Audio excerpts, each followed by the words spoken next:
Hey guys, Jen here. So as you know, in part 1, we just showed you our trip in January.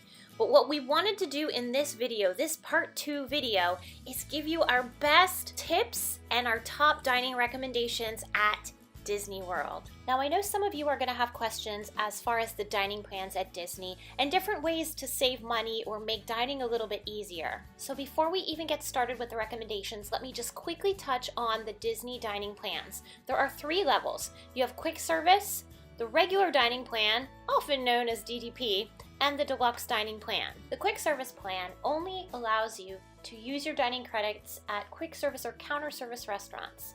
Regular dining plan includes a quick service, a table service, and the deluxe dining plan just gives you meal credits that you can use for any of them. Now they all come with snacks as well. The dining plans are only available to guests staying on Disney property. Now there's another option to help you save money, which is called the Tables in Wonderland card. If you are an annual pass holder, a Disney Vacation Club member, or a Florida resident, you can purchase this card, which is good for a year from the date of purchase, and it gives you 20% off your dining and your beverages at select Disney restaurants. I'm going to include a link for you down below. Alright, now let's eat! First, I want to tell you about some of our favorite table service restaurants, which basically just means sit-down restaurants. First up is NARCOOSEE'S, which is located at the Grand Floridian Resort. If you like lobster, surf and turf, lobster bisque, this is your place. Now it is a signature restaurant, so it's a little bit pricey and it's 2 credits on the Disney dining plan. But you guys, it is totally worth it. It's not in the main building at the resort, but rather an outbuilding right next to the water where you get a beautiful view of the fireworks every night. Next up, the Yachtsman Steakhouse, located at the Yacht Club Resort, which is just outside the back door of Epcot. Obviously, this place is known for steaks. But you know what? They also have fantastic lobster bisque and lobster and other great options as well. I personally recommend the cream spinach and the truffle mac and cheese as side dishes. Let me tell you, their onion pull-apart bread is worth the visit in itself. This is also a signature restaurant and costs 2 credits on the Disney dining plan. Our next stop is Sanaa. This is located in the KIDANI Village building at the Animal Kingdom Lodge Resort. It has a beautiful whimsical decor, and it specializes in unique flavors such as Northern Indian inspired cuisine. No matter what entree you decide to order, I highly recommend starting off your meal with the non-bread service. It comes with non-bread and a variety of amazingly delicious dipping sauces.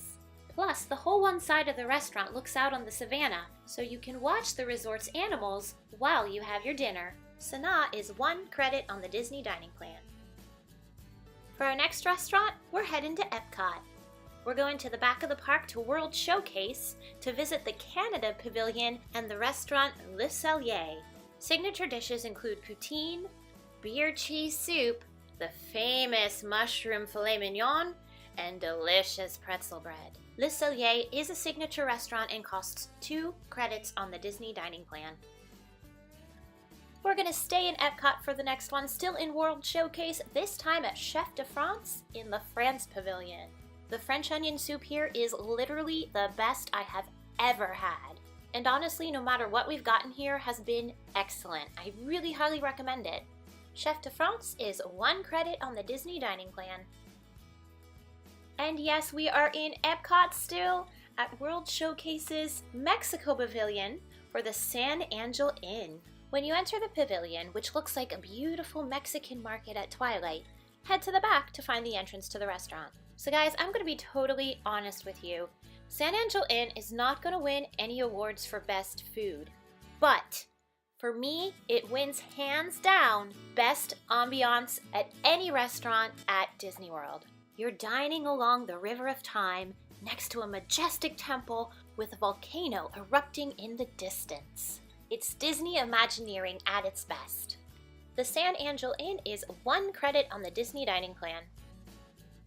We're gonna take a little break from Epcot right now and head on over to the Magic Kingdom, back to Fantasyland and the Be Our Guest restaurant located in the Beast's Castle.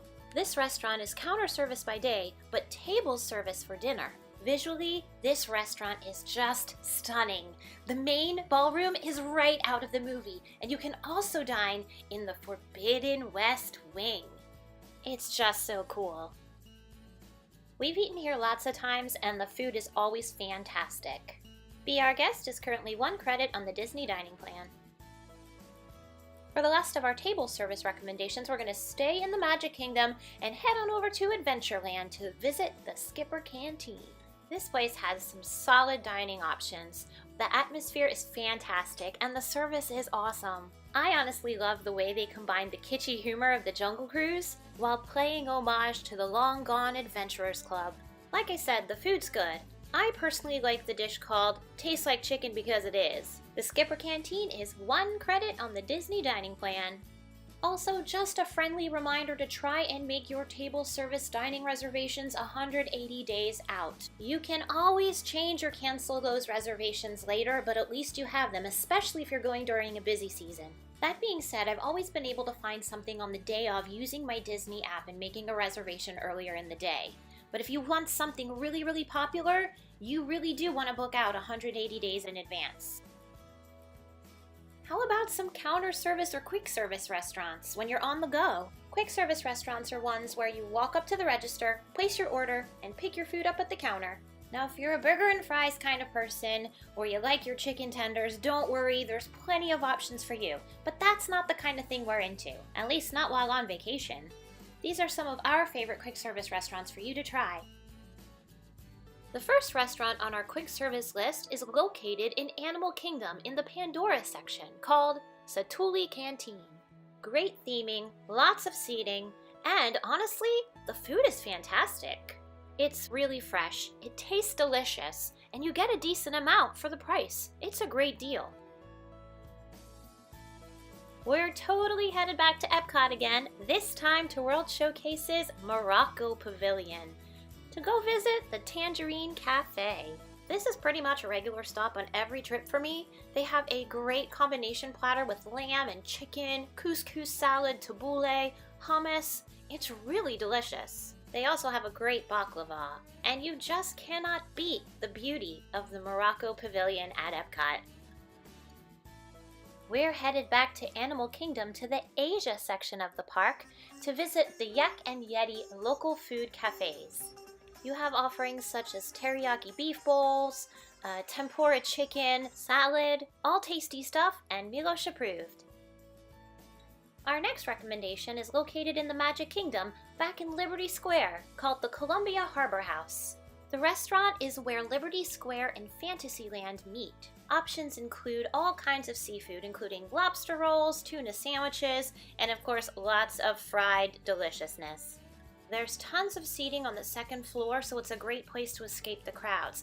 I recommend tucking into the little alcove on that 2nd floor where you can look out the window at all those people walking by between Liberty Square and Fantasyland.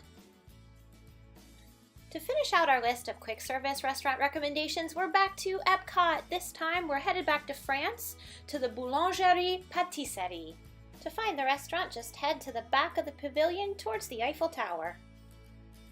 This restaurant is a great place for sandwiches, soups, and some yummy French pastries. Although I do have to say, this restaurant gets really packed and be ready for a long line during busy seasons. Walt Disney World has so many great dining options, and I hope that we've given you some ideas to help plan for your trip. Now, some of you may have noticed that I haven't included any restaurants from Disney's Hollywood Studios in this video. While they've got some okay restaurants there, none are at the top of my list. Now, if you disagree, please feel free to share your favorites in the comments below. Fortunately for all of us, Disney World is big enough to have great options for every single one of us. Thanks so much for watching, guys. We will see you next time. Oh, and please remember to like and subscribe to our channel. To subscribe, you just gotta click on my face right there on the right. Thanks!